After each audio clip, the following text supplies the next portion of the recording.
esse ano a gente se aproximou.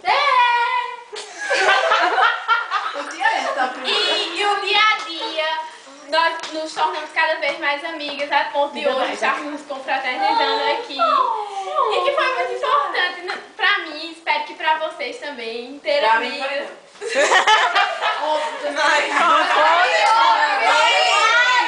Ter amigas todos os dias, cada um do seu jeito diferente, nas aulas. Fala do jeito de cada uma, vai. Não. Apesar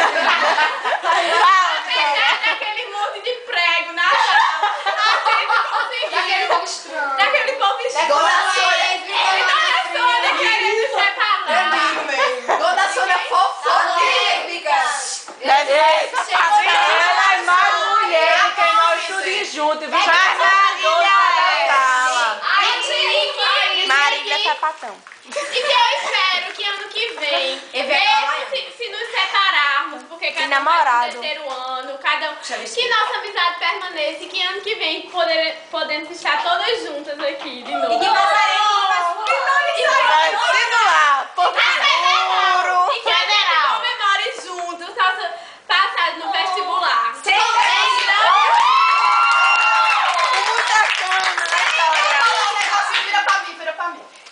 E que nós estejamos em Porto Seguro todas juntas.